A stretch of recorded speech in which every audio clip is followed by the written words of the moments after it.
Right now, while you sit there, the roof over your head is behaving like a cast iron skillet left on a hot burner. On a clear summer afternoon, the surface of a dark asphalt roof can climb past 150 degrees. That heat does not stay up there. It pours down into your attic, presses through your ceiling, and seeps into the rooms where your family is trying to sleep. You're paying a power company every month to fight a fire that your own roof is feeding. Here's what cracked this open for me. A bag of white powder that costs about $7 at any hardware store, the same simple material the Amish have brushed onto their buildings for 200 years, can pull the temperature inside an attic down by 40 degrees or more. No electricity, no contractor, no five-figure system bolted to the side of your house. A bucket, a brush, and one Saturday morning. The first time I stepped into an Amish farmhouse outside Millersburg, Ohio, it was the middle of August, and the thermometer read 93. I stood in the kitchen and waited for the hum of a compressor or the rush of a vent. Nothing came. The house was simply cool, not chilled like a movie theater, just steady and comfortable, the way a stone cellar feels. I spent 20 minutes looking for a thermostat before it dawned on me that there was not one anywhere in the house. That afternoon took everything I thought I understood about keeping a home cool and quietly took it apart. Before this is over, I'm going to give you the exact material, the exact method, and the exact way to do it on a house you already own. I'm also going to show you a second piece born out of a space program problem in the late 1950s that quietly slipped out of American building manuals around 1991 and was never put back. And whether your house was built last year or 50 years ago, every word of this applies to you. You do not need to tear anything off. You do not need anyone's permission. If you are the kind of person who believes practical knowledge gets quietly shelved the moment it threatens a profit, then you already know what to do.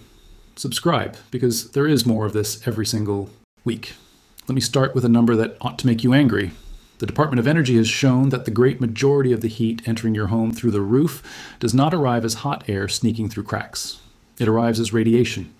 Invisible infrared energy beams down from the sun, soaks into your dark shingles, and is then thrown straight down into your attic as heat.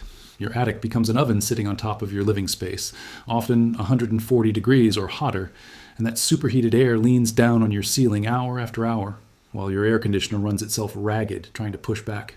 It was never built to win that fight. It was built to keep running, and so it does, and you pay for every minute of it.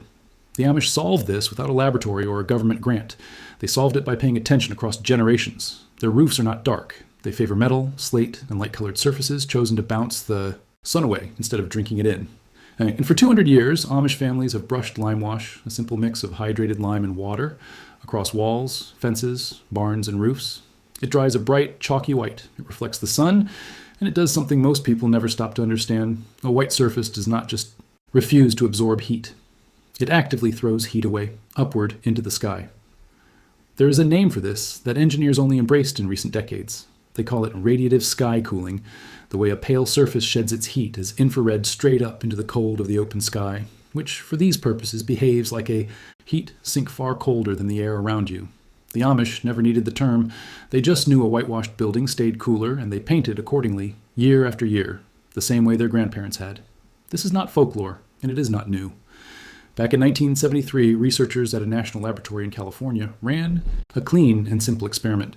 They took two identical roofs, side by side, and coated one with a white lime-based wash. The white roof ran dramatically cooler at the surface than the bare one, and the space beneath it dropped several degrees with no fans and no power of any kind. Just a pale surface and the physics of reflection. And even that was old news. People have been spreading lime and white mineral coatings on their roofs and walls for thousands of years, all the way back to the ancient world, in every hot country where keeping a house livable was a matter of survival. The knowledge is about as old as building itself. In the American Southwest, native builders renewed pale mud coatings on their roofs every spring to keep the rooms below livable through brutal heat. Across the Mediterranean and the Middle East, whole towns were washed white for the same reason, generation after generation, long before anyone could explain the physics. And the Amish, when they came from Germany and Switzerland, carried that same plain habit with them and never set it down. They did not see it as a technique. They saw it as simply taking care of a building the right way, the way you would oil a tool or bank a fire. Quick question before we go on, and I genuinely want to know. If you have ever put a thermometer up in your attic on a July afternoon, drop that number in the comments. I want to see how hot it truly gets state by state across this country. I read every single one. And if you have made it this far, go ahead and subscribe, because what is coming next is the part the roofing industry would much rather you never piece together. Now, back to it.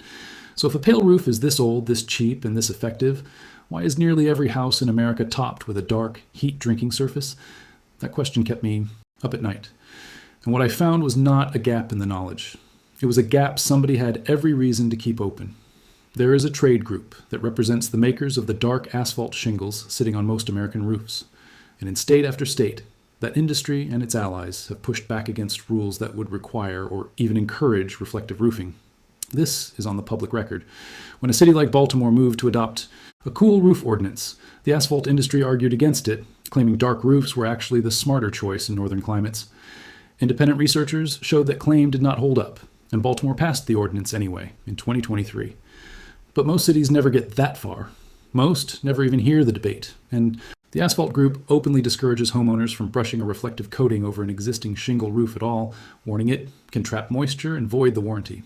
Now, on that narrow point, they are not entirely wrong, and I will be honest with you about it in a moment.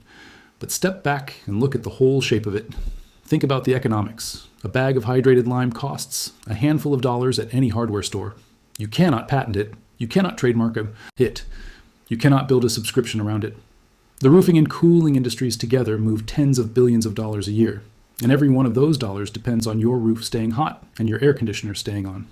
A pale, heat-shedding roof is a problem for that business model, not for you, and it does not stop at the manufacturers. Homeowners associations all over this country have rules on the books that forbid white or reflective roofs on the grounds of appearance, written by people who never once asked where the heat was going. The very neighborhood you live in may quietly prohibit the single most effective cooling surface known to science, but the proof that it works is everywhere. Entire cities now push reflective roofs to bring down summer temperatures. Retailers have coated the roofs of stores across the country and measured the cooling for themselves. This is not fringe. It is established building science that simply never made it into the sales pitch for your house. Now here is the part I promised you, and if you already own your home and you have been thinking this only helps someone building new, stay with me. Because this next part is built specifically for you, and I'm going to be straight with you about safety because it matters. Do not slather lime wash directly over your existing asphalt shingles. The asphalt industry is right that coating shingles in the field can trap moisture and void your warranty, and I will not tell you to do something that damages your roof. Instead, here is the safe and effective path. If you have a metal, tile, concrete, or flat roof surface, a lime wash or a proper reflective roof coating rated for that material is a genuine option, and it works beautifully. Mix the lime to the consistency of thin milk, roll or brush on 2 coats, let each dry fully in the sun, and reapply every couple of years as weather wears it down. For a small roof, the materials run well under $30. But for most of you with an asphalt shingle roof, the real prize is not on top of the roof at all. It is underneath it, in your attic. And this is the second piece I promised. In the late 1950s, the space program faced a brutal problem. Equipment in orbit swung between savage heat in the sun and deep cold in shadow, and they needed something thin and light to control radiant heat. They developed a reflective metallic foil that bounced radiant energy away. It worked. And before long, building researchers asked the obvious question, what would that same foil do stapled inside an attic? The answer, confirmed in testing through the following decades, was dramatic. A sheet of reflective foil fixed to the underside of the roof rafters intercepts the radiant heat before it can roast the attic air. Attic temperatures fell sharply. Air conditioner runtime dropped by a large margin in test homes. It is called a radiant barrier, and here is the part that should bother you. Around 1991, this technology quietly dropped out of the major residential building reference manuals. It was not banned. No study disproved it. It was simply left out. Of the next edition, and the builders trained after that came up never having learned it existed. A roll of this foil costs a few tens of dollars. You staple it to the underside of your rafters, shiny side down, leaving an air gap, overlap the seams, and one person can cover an average attic in an afternoon. With a staple gun and a knife. Meanwhile, the pink fiberglass in your attic does almost nothing against radiant heat, which is the very kind of heat coming through your roof. You were sold the solution that addresses the smallest part of the problem, and told it was the whole answer. Now I owe you one honest, serious word before you head up there, because this is where caution matters. An attic in summer can reach 140 degrees, which is genuinely dangerous to work in, so go up in the cool of early morning, take water, and never go alone. Watch your footing on the joists, mind any wiring, and if your attic shows any sign of existing moisture or mold, deal with that first or call a professional.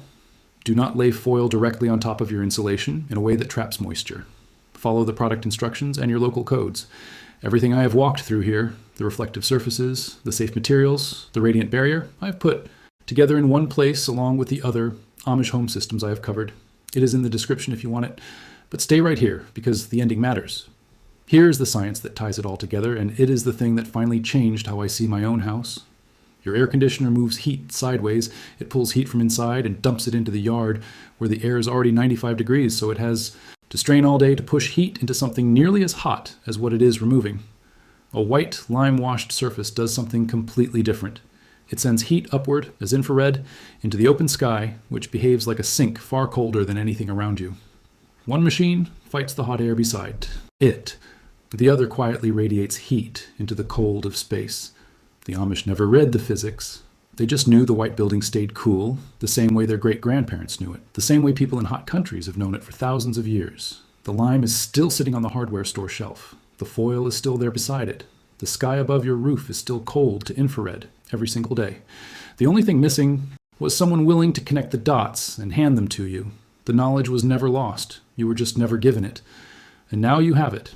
So tell me, if you have ever measured your attic in July, drop that number in the comments with your state.